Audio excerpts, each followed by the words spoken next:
आज रतन नगर में हम आए हैं और विशेष रूप से आपने देखा होगा जो मेरे वीडियोस होते हैं उनमें राजस्थानी संस्कृति को कहीं ना कहीं उजागर किया जाता है। आप मुरारी लाल जी महर्षि, इनका पहले भी मैंने राजस्थानी संस्कृति के ऊपर, गीतों के ऊपर बड़ी चर्चा की थी। और आप बाबूजी हैं, आज 92 साल के हो गए, 95 साल के, 95, आज से 5 साल पहले मैं आया था यहाँ पर, तो 95 साल के हो गए। और इस उम्र में इनका एक बड़ा मन का एक उद्गार था और जिसको गांव वालों ने बड़ा सपोर्ट किया। वो उद्गार था कि बाई बिमला को ब्याह, ये एक जो फिल्म है वो फिल्म ये बनाएं। और इस फिल्म में पूरा गांव जो है इतना तन्मय होके लगा हुआ है, उसमें भात भरा है तो केसी सोनी जी ने भरा है, आज विदाई हो रही है तो इनके घर से हो रही है।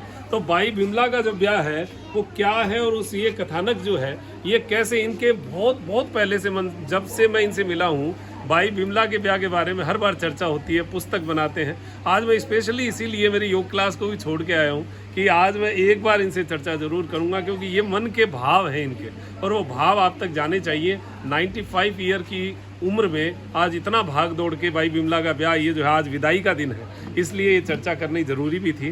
तो बाबू जी, ये परिचय तो मैंने दिया, अब आप थोड़ा सा कथानक का परिचय दीजिए कि क्या उद्देश्य हमारा रहा।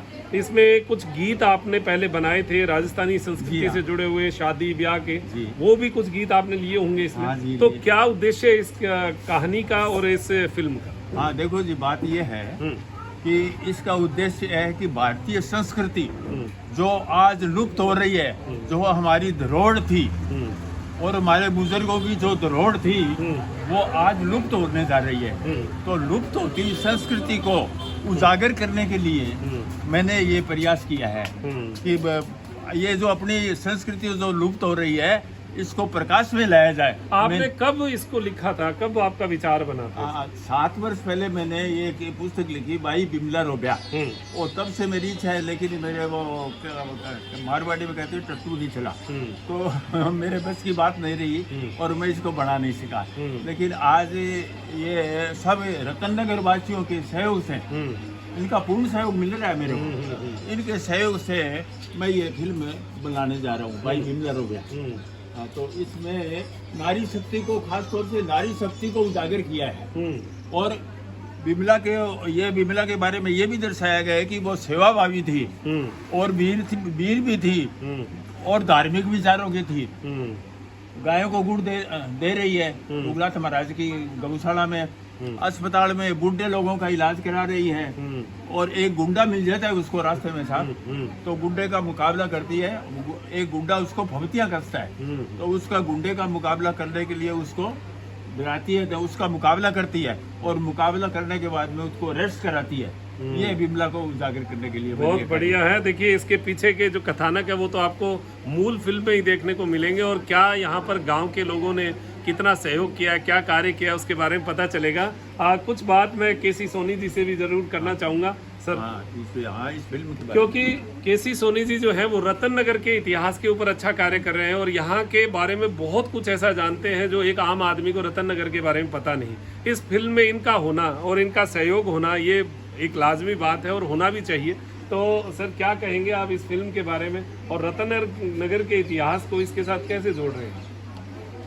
रतन नगर चूँकि रत्नों की नगरी है, रत्नों की खान है। 3-4 वर्ष पहले मैं गुरुजी से मिला था तो उन्होंने एक मंशा दर्शाई थी कि भाई बिमला का ब्याह एक स्क्रिप्ट में लिखी है और इस पे एक बहुत ही एक डॉक्यूमेंट्री है वो बननी चाहिए, क्योंकि ये एक महंगा शौक भी है, पैसों के बिना होता भी नहीं है। और मैं थोड़ा भावुक हूँ, मेरे को थोड़ा चढ़ा देता है तो मैं पावर स्टॉप हो जाता हूँ। तो राकेश भट्ट की दुकान पे हम बैठे थे तो मैंने इनको जस्ट इशारा किया कि इस फिल्म में बात का जो कार्यक्रम है वो मैं मेरी तरफ से करूँगा। सही है, और हालांकि जितना होना चाहिए था उतना मैं नहीं कर पाया, क्योंकि मैं एक सरकारी कर्मचारी हूँ और जेब की जो लिमिटेशन है, लेकिन फिर भी अच्छा रहा, माहौल अच्छा रहा, माहौल बढ़िया। और ये फिल्म जब एडिट होके आएगी तो मेरा मानना है कि पूरे अंतर्राष्ट्रीय स्तर पे इसका प्रचार प्रसार होगा, इस गांव का प्रचार प्रसार होगा। और आप चूँकि जवान है और साइंस में एक कुछ जानवर ऐसे होते हैं जो जवान भी है और बूढ़े भी हैं, दोनों गुण इनमें है। यंग बट ओल्ड भी है और ओल्ड बट यंग भी है।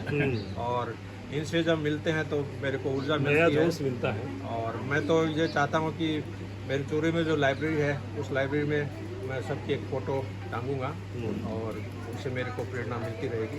जी जी जी, बहुत बढ़िया आपने कहा। रतन नगर के अगर इतिहास की बात करें तो कोई विशेष आपके ध्यान में है जो एक आम व्यक्ति को पता होनी चाहिए? कई अनछुए पहलू हैं, जैसे फ्रीडम फाइटर थे अपने आनंदी लाल जी पोदार। किसी को भी पता, आनंदी लाल पोदार बहुत प्रसिद्ध है, लेकिन उनका ननिहाल यहाँ के खेमका परिवार में, रतन नगर में। जी। इसके अलावा यहाँ का जो संस्थापक जो केडिया परिवार था, उन केडिया परिवार के 5 बड़े अंग्रेज के जो मतलब कर्नल रैंक के जो अधिकारी थे, उनसे बहुत बड़ा संपर्क था। इसमें नंदराम जी केडिया का कर्नल एलविस से संपर्क था, विलासराय जी केडिया का ब्रिटिश जो गवर्नमेंट के जो गवर्नर थे उनसे बहुत संबंध था, और अंग्रेज प्रतिनिधि यहाँ पर आते रहते थे। उनके 3-4 ग्रुप पोस्ट मेरे पास पड़े हैं जो 120 साल 25 साल पुराने हैं, और हर हवेली के एक सेट उस ग्रुप पोस्ट के अंदर बैठे हैं। तो ये डेफिनेटली मेरी किताब नवंबर में लगभग रिलीज हो जाएगी। और एक जीती जागती विरासत, क्या रतन नगर एक जीती जागती विरासत है, और मेरी पुस्तक का टाइटल भी रतन नगर एक विरासत मैंने रखा है। आपके यहाँ सड़कें भी जो है चंडीगढ़ और जयपुर जैसी स्टाइल में 90 डिग्री पर? बिल्कुल, टाउन प्लानिंग जयपुर बेस्ड है, क्योंकि नंदराम जी केडिया बिसाऊ के रहने वाले थे, और बिसाऊ का जो इलाका है वो शेखावाटी का इलाका है। उनका जयपुर राज घराने से संपर्क था, जयपुर उनका आना जाना होता रहता था। तो MI मिर्जा इस्माइल की जो टाउन प्लानिंग है जयपुर की, उसी टाउन प्लानिंग की बेस पे ये काम बसा है, और पूरे ग्रिड सिस्टम पे आधारित है। बहुत बढ़िया। इंडिया में एकमात्र ऐसा टाउन है जो सुंदर बसावट के लिए चूरू के पेरिस के नाम से भी ये जाना जाता है। और मैं तो निरंतर अखबार में इस गांव के छोटे से वाले आलेख में हाईलाइट करता रहता हूँ, इंटरनेट पे भी शेयर करता रहता हूँ। एक ड्रोन कैमरे से मैंने पूरे गांव की डॉक्यूमेंट्री भी बनाई है, और जो काफ़ी पॉपुलर हो रही है। बहुत बढ़िया। तो सर की बहुत सारी डॉक्यूमेंट्री मैंने भी देखी है, और बहुत सुंदर, मतलब गांव के प्रति इनका रुझान बहुत शानदार है, और इसी रुझान के चलते इस फिल्म में भी इन्होंने अपना पूरा सहयोग दिया है। और बात मुरारी लाल जी पर ही आती है कि ये फिल्म जो है ये इनके द्वारा एक जीवन का सपना इनका कहा जा सकता है। उस सपने की परिणति जो है वो आज बिमला बाई जो है आज विदाई होंगी, और विदाई होने के बाद में जो है ये कहते हैं कि ब्याह को काम जो है ना वो सेठ जा चेजाड़ो कॉन्सर्ट है, लेकिन ब्याह जो है वो सेठ जी सी आज हो जाएगा काम। आज ही हो जाएगा। आज पूरा सब लोगों के रतन नगर वासियों का सबका सहयोग है, तो क्यों नहीं होगा? जरूर होगा। ये सारे एकदम अंतरात्मा से और मन से हाथ में खड़े हुए हैं, सारे अपने काम छोड़ कर ही आते हैं। तो आप देख लीजिए, यहाँ डायरेक्टर हैं, प्रोड्यूसर हैं, यहाँ मतलब एक पूरी टीम के साथ जो है आप 95 ईयर 95 साल के व्यक्ति और इतना बढ़िया जो है एक फिल्म के ऊपर एक कॉन्सेप्ट पे काम कर रहे हैं। इसलिए कुछ विशेष बात थी, इसलिए मैं आपको इनका परिचय करवा रहा हूँ। और बहुत ही सुंदर बात, बहुत अच्छा लगा बाबूजी आपसे मिलके, और इस फिल्म को सभी लोग देखेंगे, सराहेंगे, ऐसी हमारी अपेक्षा है। बहुत बहुत धन्यवाद, प्रणाम करता हूँ। और क्योंकि योग से मैं जुड़ा हूँ और 95 साल के हैं, तो मैं ज़्यादा बार 95 साल इसीलिए कह रहा हूँ कि आजकल इनके बराबर 2 निकल जाते हैं।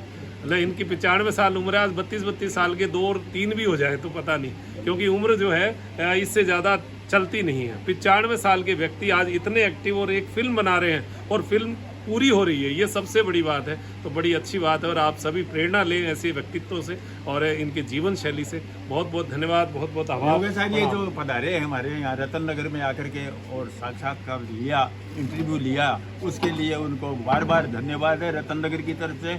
बहुत बहुत शुभकामना, बहुत बहुत साधुवाद है। बहुत बहुत प्रणाम, नमस्कार।